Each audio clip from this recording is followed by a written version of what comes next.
ready for takeoff.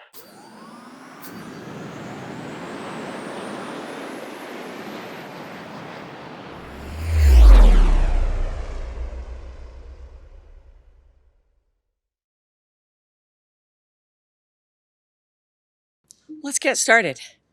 This old app. My name is Lori Olson.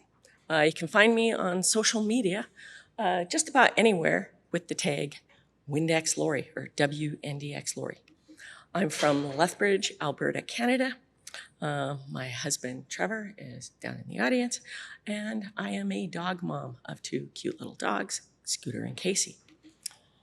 I also am a developer, trainer, and mentor of over 35 years.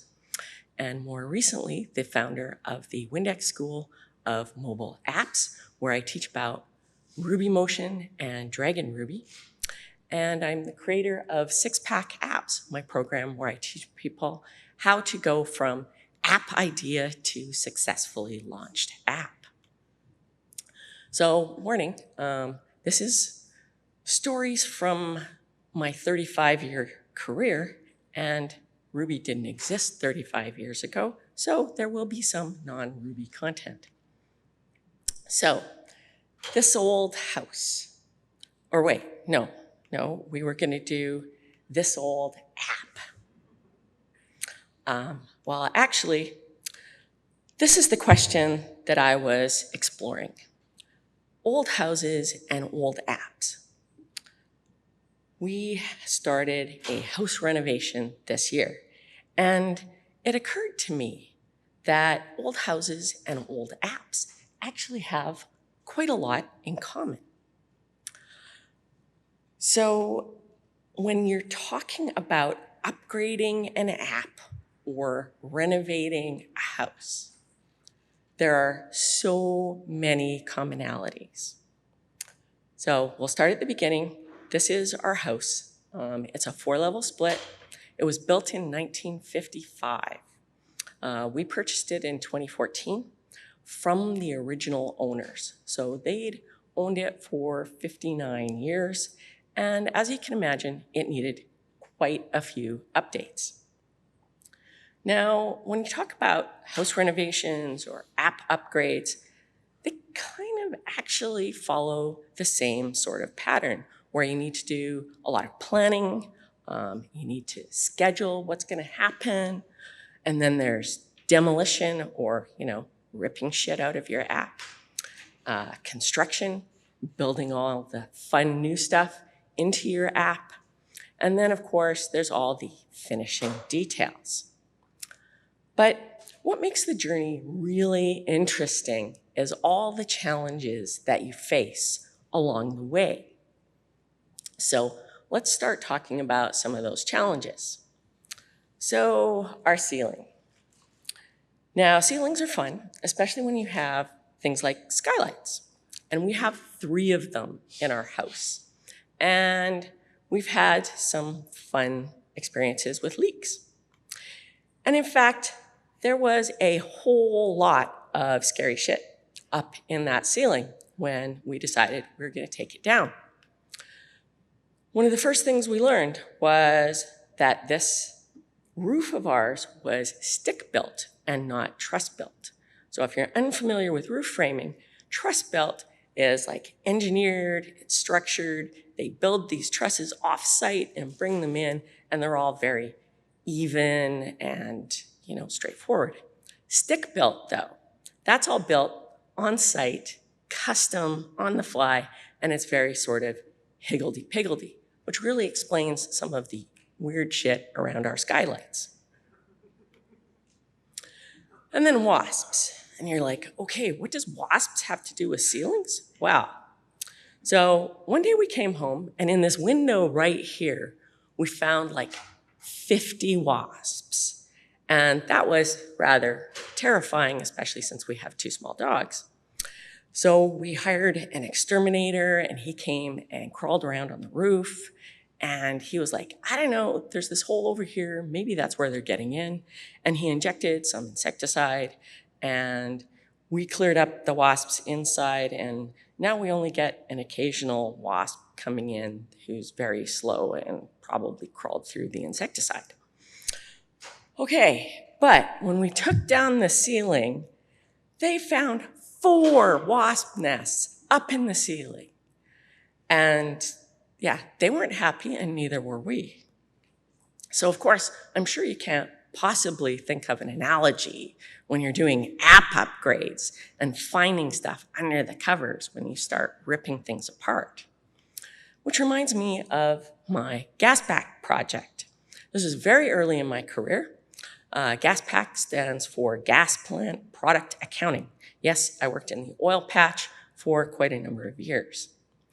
And when we were doing our upgrade/rewrite, we started experiencing a lot of random crashes in GasPack. Now, this is a code smell, and it is often the smell of a memory stomp in your application. So yes, I ended up having to go on a bug hunt. And I'm sure some of you who are familiar with old C applications, which is what this was, thinks, oh, well, there's like tools for that. But this was cutting edge when I did this app, Borland C++ and Object Windows Library. And no, there were not cool tools for hunting memory stomps. So let me just jump to the end of the story momentarily and say what we actually had was an off-by-one error in the combo box control of the Object Windows Library. When you said, hey, I'm going to put a string in here that is 8 characters long, they only allocated 8 characters, which, if you're familiar with C again, is wrong. You need 9 characters because you need space for that null terminator on your string. So how did we actually find this? Well, we ended up debugging assembly code because the memory manager was written in assembly code. And I'm sure you're kind of thinking now, wait, if it was like an off-by-one error, why was it hard to find? Why was it random? Why didn't it just happen all the time when you used the combo box?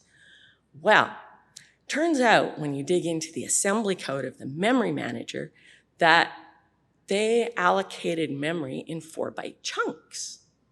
So if you were allocating memory for, say, a 7-character string, you got 8 bytes.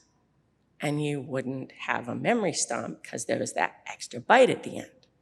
But I was allocating strings of 8 characters exactly in one spot in my app. And so randomly, when that was hit, the app would crash. Okay, let's move on to our next challenge. Flooring in our house.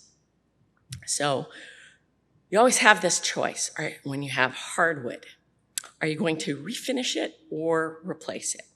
Now, obviously, this is beautiful hardwood floor, and it was original, and we wanted to save it.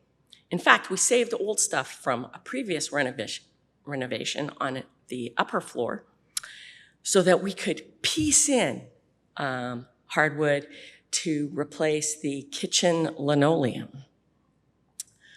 And our general contractor started hiring a floor contractor, and he actually went through 4 different contractors because they quit and they priced themselves out of the job, and they outright refused to even quote on the job.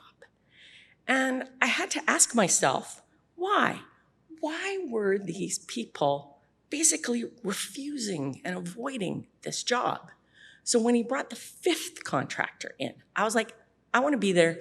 I want to ask these people questions. What is it? And it turns out that this was a really freaking difficult job because these floors were so old. We had old slat underneath the hardwood, and piecing old hardwood in trying to even it up and make it actually a job you can be proud of, that was going to be an excessive amount of labor and would cost an excessive amount of money. So in the end, we actually ended up ripping out that gorgeous old hardwood and replacing it with new. But I think you'll agree, the new stuff looks awesome too. So that reminded me of the NGL Now project that I worked on, the Natural Gas Liquids Inventory System. And these folks had to do an upgrade.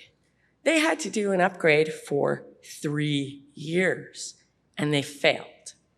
And they spent a lot of blood, sweat, and developer tears on this, and they still failed to do their upgrades for 3 years. And then they hired me, a supposed Java expert. Yep, it was a Java project. And they wanted to go, by this time, 3 years later, they had to go from WebLogic 5.1 all the way up to WebLogic 8. So this was a fairly significant jump. So I started looking at what could the problems be. Well, the first problem was licensing. Now, having been an experienced WebLogic developer, I knew that WebLogic 5.1 had a cool little bug. It was a cool little bug where you could run a production instance using a developer license for free. Yeah. So yes, actually that was what they did. They did have an official license. They weren't using it. But when they went to upgrade, they could not upgrade because the licensing was always standing in the way. I figured this out for them. I got them their new license, and we got past this hurdle, which led us into XML hell. There were 5 or 6 different XML libraries involved in this project, all of them 3+ years out of date. And, well, I don't know if you're familiar with XML development back in the early 2000s, but the library developers were deprecation happy. And semantic versioning, what's that? They were basically, oh, let's deprecate this API, and in the next point release, let's remove it. And in the next point release, let's remove that, or let's deprecate that thing we just added. And in the next point release, let's remove that. It was a nightmare. And again, the people in our project had difficulties. I, however, knew that this was just really hard work. So I downloaded all the source tarballs. I rebuilt all of the Java docs. I read through everything to find the deprecations and the replacements for the things being deprecated, and basically moved each library along 1 point release at a time until we got to the future. Okay, so that was very difficult. However, we got to the end, we upgraded the app, everybody was happy, and the development team was educated in a process going forward so that they could keep their app upgraded. See, I got one of my dogs in here. So it does pay actually to hire experience when you're having problems. Next challenge, our fireplace. Now, why would this beautiful fireplace that we actually, was a significant reason why we bought this house, why would this be a problem? Well, we didn't love the bulky, over-engineered extras like a half wall and a squat, ugly closet made out of brick that was attached to the fireplace. Not only that, but in front of the fireplace was a conversation pit. And I use the term loosely because this is what a conversation pit is supposed to look like. This is a mid-century sort of styling, and you're supposed to have stairs down, and you're supposed to have comfy seating, and it's supposed to be kind of spacious. This was not spacious. There was a huge drop down. There were no stairs. it was horrible. We didn't like it. And then raccoons. Where did raccoons come in? Yes, we had raccoons living in the chimney. This actually is a real picture of mama raccoon trapped in the live trap and the 2 baby raccoons trying to figure out how to get her out. We did eventually trap all of the raccoons and get them relocated out of the city, only to have a new family move in. Okay, so during our renovation, I'm not sure if you can see it here, but there's like water stains on our brick. And at this stage of the renovation, our contractor leaned up against the fireplace, looked up and said, "Hey, I can see daylight." And I was like, "Of course you can see daylight. I've been telling people this is where the leak is." Yes, that is where the leak was. So we've got that fixed. And we're at an almost done stage here. The fireplace looks actually pretty beautiful. We now have a natural gas insert. The chimney has been capped off. No more raccoons. And of course, we filled in the conversation pit. So this reminded me of the Perfectly Clear project. Perfectly Clear is a photo correction library. And it is actually the photo correction library that you will find in most of these photo printing kiosks out there, where you plug in your digital photos and they do some sort of magic, which is Perfectly Clear, that makes your photo better automatically. But the Perfectly Clear folks actually wanted to have a sort of direct-to-consumer version. So they wanted to have a Photoshop plugin. And they hired a team, and that team was building a Windows version of the plugin. But they also wanted a version for the Mac. And that team didn't want to do it. So a friend of mine recommended me to do this work. And I'm like, "Hey, Mark, you know I don't know squat about Mac development, right?" And he's like, "Oh, you're a good developer. I know you can do it, Lori." So I buckled down, learned some stuff, and of course, this was right when Apple decided they were going to switch out their Carbon API for the new coolness, Cocoa. Of course, Photoshop is written in Carbon at this point. And the Photoshop plugin libraries were actually quite grotesque. This is when I also discovered that the Windows guys knew they were grotesque and they were just building the Windows plugin using Windows APIs. This is why they didn't want to do the Mac version. So the Perfectly Clear guys also wanted to have a plugin that would be reusable beyond Photoshop. So thinking I didn't want to leave them saddled with a plugin that was going to be immediately obsolete, I wrote the plugin using Cocoa and wrapped it in the plugin Carbon APIs, which was kind of cool. I was proud of that. And then we started running into bugs. So at this point, we had photos that would come in with 8-bit colors and photos that would come in with 16-bit colors. The 8-bit color stuff worked fabulously well. 16-bit, not so much. And when I hit this bug, we had like 1 week left till the big trade show where they were going to introduce this plugin. This is also the point where they went, "Oh yeah, the Windows guys have been struggling with this bug for months." So, but with this knowledge, I was like, okay, well, if it's in Windows and in Mac, this has to be something that Photoshop is doing.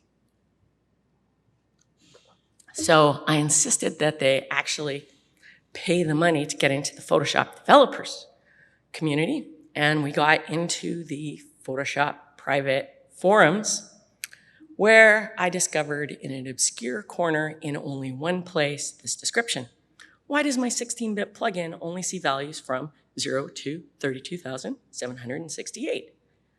15-bit, and not 0 to 65,535, 16 bits. That's because they only use 15 bits of the data from the colors. They're obviously screwing around, doing something special with that extra bit. Okay, so I wrote a filter to translate our 16-bit colors into a 15-bit space, and lo and behold, the plugin actually started to work. Yay. I wrote up a description of what I did for the Windows guys. They fixed their version, and lo and behold, we managed to successfully get the plugin in for the trade show. Yay. Another challenge, books and bookcases. I mean, maybe not everybody has this challenge, but we do. We have lots of books, so many books, lots and lots of bookshelves. Here's where we started to pull them all down during our renovation. And when you're doing this, you need to have a certain amount of order and structure to categorize your books and number the boxes, and you pack them away in reverse so that when you're unpacking them, you get from the beginning, which is kind of important. We ended up with 55 boxes of books stored in our garage, which is fun. Now, we actually calculated the number of linear shelf feet that we needed for storing all our books, which is important when you're designing an entire new bookcase, because we wanted to have enough space and maybe some extra because, yeah, books, they just multiply. So this is the first half of our new bookshelf, and this is the second half of our new bookshelf. And in fact, if you use the wide-angle camera, you can now see the entire eastern wall of our house is one massive bookcase, and we love it. So a little bit of planning, and you too can have beautiful things. This reminded me of my very first Rails project, eTreaver. So eTreaver was a Rails app from a very early stage, but it did grow to be a behemoth that provided access to all of the oil and gas data in Canada. Well data, production, land, pipelines, facilities, environmental incidents, all of it. Someone else's data, not ours. In someone else's data center, not ours. In Oracle. Yeah, so this was not entirely fun. Also not entirely fun, this data is stored in the PPDM data model, the Public Petroleum Data Model. Over 2,600 tables created by hundreds of industry experts, oil industry experts. Yes, that means exactly what you people laughing think it means. It is a hot mess of a data model. And dealing with it is SQL join hell. And accessing data in a remote data center. We had problems. We had access problems. We had authentication problems. We had internet latency problems. We had performance problems. We take the database down for updates problems. So eventually we decided we were going to do an upgrade, but it was actually kind of a rewrite. And we created WellTreaver, just one simple app for one subset of the data, wells. And we created our own database. We used Redis as our primary database. That may sound odd, but it worked out really well. And we populated that database with asynchronous jobs using Sidekick. And these jobs ran daily, weekly, and monthly to update the data that was updated daily, weekly, and monthly from our data source. But we were no longer subject to this remote data center for our application. And all the reports that people wanted to generate, sure, they still had to access that remote data store, but we did it all, again, asynchronously with Sidekick, unlike the previous app where everything was live against the remote database. And we ended up with Welltriever, which was a fantastically performant app that was easy to use, easy to navigate, and we never had to worry about remote access, slow access, or the database is down again. Yay. Next challenge, the walls. Okay, walls are important in your house. And one of the decisions you have to make when you are renovating is, are you gonna paint over all this old drywall, or are you gonna rip it down and replace it? Well, we were also taking down walls with our renovation. And when you take down walls, you end up having to do a lot of patching. So guess what?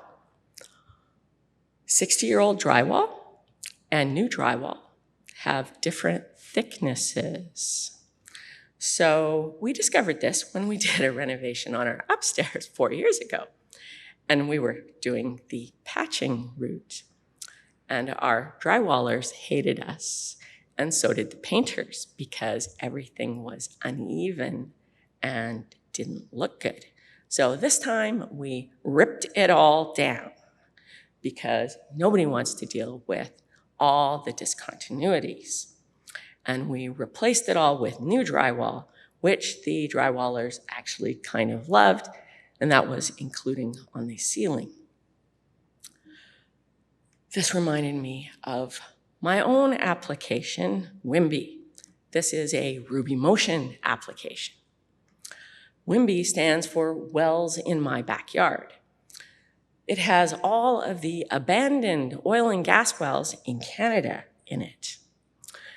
And why does this app exist? It's because it's entirely possible for someone to have an abandoned oil and gas well in their backyard. Anyway, so this app has been around 4 years. It was my first iOS app, and it just works. I really like it because it just works. But last year, I got this email from Apple about how my app was suddenly in violation of the App Store guidelines. Yeah, the new guidelines that they just introduced that said, you have to update your app every 3 years or we're gonna rip it out of the store. Yeah, so that's fun. That also happened to occur right when I was having some vision problems, a macular hole, and I couldn't actually read my computer screen. And so a month later, I got the notice that my app had been removed from the App Store, which was fairly crushing. But recently, I finally, put together some time to go back, and I was like, hey, I'm gonna get Wimby back in the App Store. But no, I wasn't gonna get Wimby back in the App Store, because it turns out when I was going to do a rebuild and I was going to upgrade some of my gems, my gem called Teacup, which was actually 90% of my user interface, is no longer supported and in fact highly not recommended to use. So I have to rip out the entire UI of Wimby and replace it. I actually didn't have time to do that before the conference because I got COVID. I did intend to do it. Okay, so we're moving into the end game here. So let's cover some please no in your renovation project. Please no asbestos. You really don't want to have asbestos. It's really scary. And we got our asbestos test and we came up negative. So that was a huge relief. But when you have old things, you got to check for stuff like this. Also, like aluminum wiring. Now, aluminum wiring was installed between like 1965 and 1972. So why was it used for only such a short period of time? Well, that was about when the insurance industry came up with the statistics that your house was 55 times more likely to catch fire if you had aluminum wiring. So We dodged that one too. There was a major renovation done on our house. We found this building permit behind the drywall that says 1971, but apparently they didn't do any electrical work, so yay. But old Rails apps. If any of you are dealing with old Rails apps, there's a lot of scary stuff behind the covers because, say, let's go back and look at eTreaver again. When was it created? Rails 0.13 was when we started. And back at that point, we did roll your own authentication, roll your own authorization, roll your own job queues. Let's just take like one tiny slice out of this and see like what could be a problem. How about passwords? I mean, some people with early Rails apps had passwords that were saved in the clear in their databases. And then they fixed them with passwords saved with reversible encryption. Still also a bad idea. There are still Rails apps out there like this. And if you doubt me, there's also Rails apps out there not too long ago that still have passwords showing up in log files because all your Rails actions are logged with their parameters. So really, just because the app is old and works doesn't mean there isn't scary shit underneath the covers. Okay, I'm running over time, so let's get to the finish. And I'm sure you're going, Lori, now you're going to show us the pictures of the completed renovation. No, I'm not. So nothing ever goes according to plan. Our renovation was scheduled to be completed on October 28th, a month ago. This is what it looked like on Sunday before we left to come here. This is my living room. Yeah, I mean, lots of it is done, but there's lots of it yet to go. And as long as your app is in production, it's never finished. So don't think you don't have to do some upgrading. Okay, now I'm really finished. So if anybody is interested in mobile app development or game development in Ruby, come and check out the Windex School. I have free stuff for RubyMotion and for Dragon Ruby there. And of course, paid stuff if you'd like to support my work. Thanks.